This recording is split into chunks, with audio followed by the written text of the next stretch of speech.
saabsan oo toban guuradoodii hadda sanadkii tobnaad ay marayaan sidaan ka warqabno amisom ujeedooyinka ama waajibaadka ay u yimaadeen waxay ka mid ahayd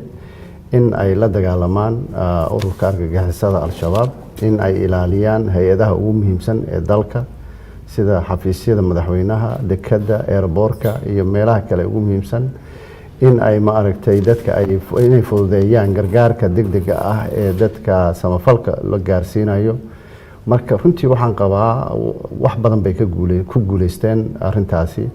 waxaana ka mid ah inay ku guuleysteen la dagaalanka al-shabaab marka ay amisom ay imaanaysay dalkan sanadkii 2007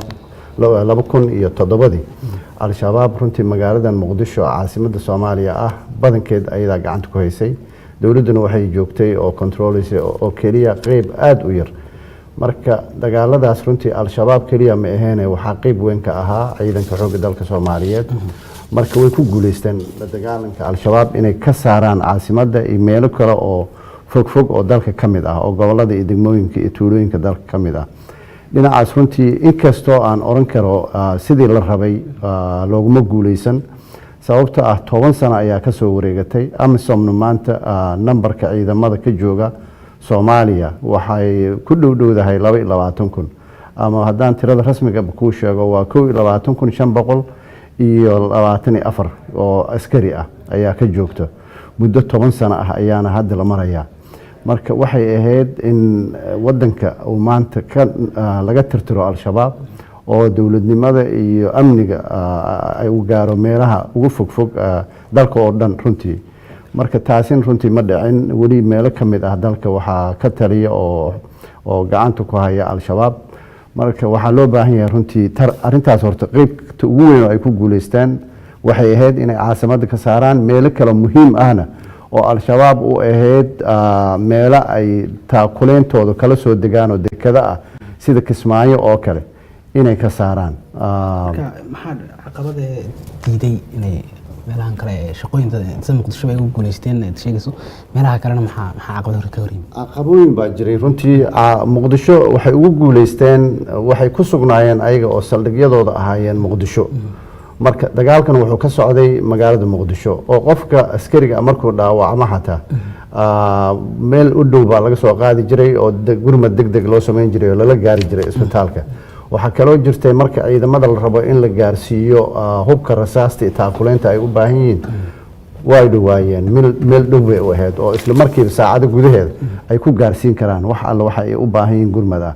laakiin meelo fogfog markay gaareen sida gobollada Bay Bakool Gedo ama hadday noqoto Baraawe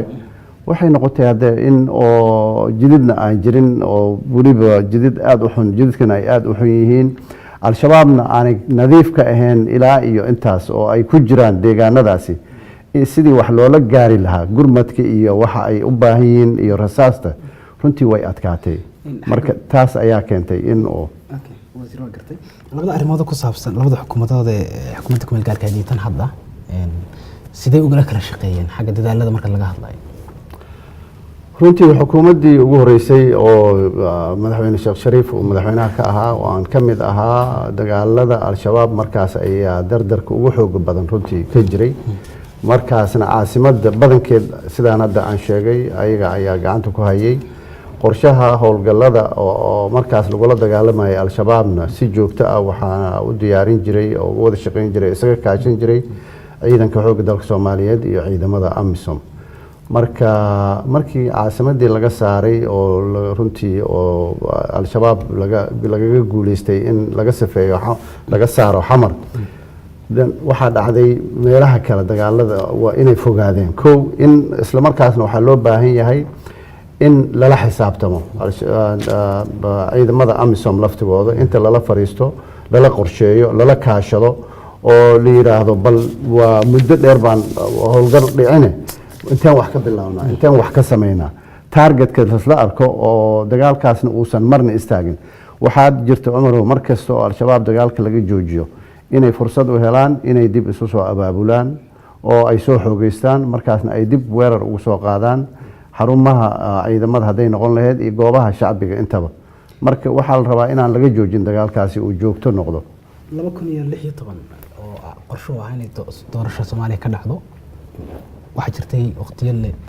la soo saaray in AMISOM waqtigeeda intaa ku eegay marka wadana wali way joogaan AMISOM way oo Soomaaliya wali ku sugan marka bal arintaasi sidii qorshahaas muxuu hirgeli waayay runtii waxaa kaloo ka horeeyay qorshe ahayd 2014 in dhamaadkiisii al-shabaab laga nadiifiyo Soomaaliya markaasna ma aragtay dawladnimada Soomaaliya ay gaarto meel kasta runtii arintaasi ma dhicin oo waxyaabihii u dhicweyseen runtii waxaa ka mid ahaa iyadoo aanay ciidamada Soomaaliya haysan taakuleynta ay u baahnayeen ciidamada Soomaaliya waxay hormuud ka yihiin dagaalka al-shabaab lagu jiro ayaga ayaa ka horeeya ama ka garab dagaalamaya ciidamada AMISOM marka inaysan haysanin ma aragtay qalabkii loo baahnaa oo ay ku dagaalgali lahaayeen inaysan haysan xuquuqdii iyo taakuleyntii ay u baahnayeen hadday noqon lahayd hubka iyo rasaasta hadday noqon lahayd mushaarka iyo ma aragtay taakuleynta caafimaadka iyo uniformka ay u baahan yihiin waxaa kaloo jirta Cumar runtii in wadanku saaran yahay ama Soomaaliya ay la saaray oo qaramada midoobay guddiga amniga ee qaramada midoobay ay hore u saareen cunaqabateen dhinaca hubka ah waxaana sabab u ahaa iyadoo beesha caalamka ay aaminsan yihiin oo ay rumaysan yihiin in hubkan ay ku jiro gacanta shacbiga oo aan loogu talagelin runtii inuu galo ama maleeshiyaad aan sharci ahayn oo hubkaas ayagana haysto hub aad u tiro badan inuu ku jiro Soomaaliya si loo xakameeyana ay markaas cunaqabateentaas la saaray laakiinse iyadoo cunaqabateentaas aan laga qaadin Soomaaliya oo aanay ciidamadeena fursad loo siinin in la hubeeyo inay helaan hubka iyo rasaasta ay u baahan yihiin oo ay kula dagaalami lahaayeen cadowga oo ay dalka uga nadiifin lahaayeen way adkaanaysaa dagaalkaas inuu muddadiisa la soo gaabiyo muddadiisana waxa suurtagal ah inuu daba dheeraado waan gartay AMISOM inay dagaallo Soomaaliya gudaheeda ay al-shabaab kaga hortagtay isla markaasna goobo kala duwan ay kala dagaalantay kasakow ilaa haddana ay meelo badan nabad la'aan u joogto waxaa jira tacadiyo kala duwan oo dadka shacabka ay ka sheeganayaan oo meelo kala duwan baabuurtooda oo marka qaar dad baabuur rayida jeetay meel rasaas lagu furay marka bal AMISOM arrinta noocaas hore iyo haddaba maxaa xisaabta loo galayo kala AMISOM runtii horta waxay mudan yihiin marka ugu horeysa inaan u mahad celinno inaan ammaan u jeedino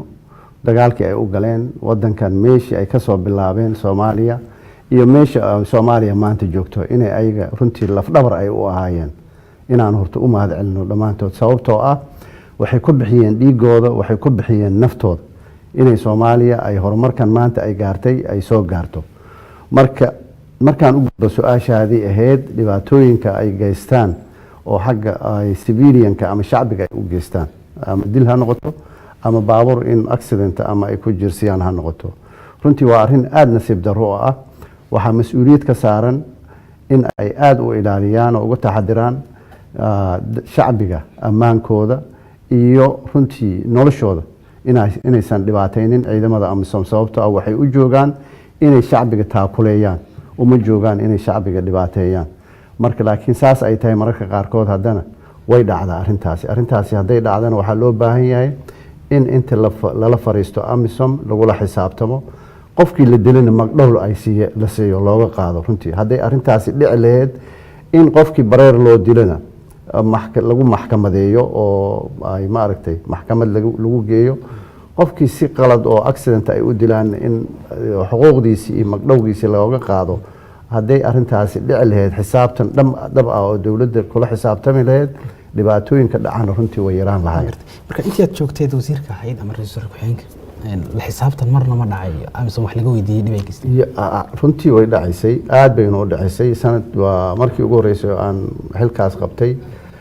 AMISOM inta badan cabashaa laga keeni jiray oo ma aragtay oo inay dhibaateeyaan shacbiga laakiin intaan madaxdooda taliyaashooda aan la fariisanay aan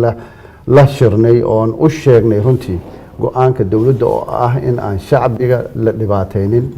oo ay AMISOM runtii ka kasbadaan shacbiga kalsooni sababtoo ah dagaalka maanta AMISOM iyo ciidamada Soomaaliya ay kula jiraan al-shabaab waxa ku guuleysan kara cidda shacbiga ay garab taagan yihiin si shacbiga marka ay u garab taagaan AMISOM iyo ciidamada xoogaba waxaa looga baahan yahay inay kasbadaan oo ay maaragtay horta nafsadooda ay ilaaliyaan kasbashadaasna waxaa ugu horeysa inay ilaaliyaan nafsadooda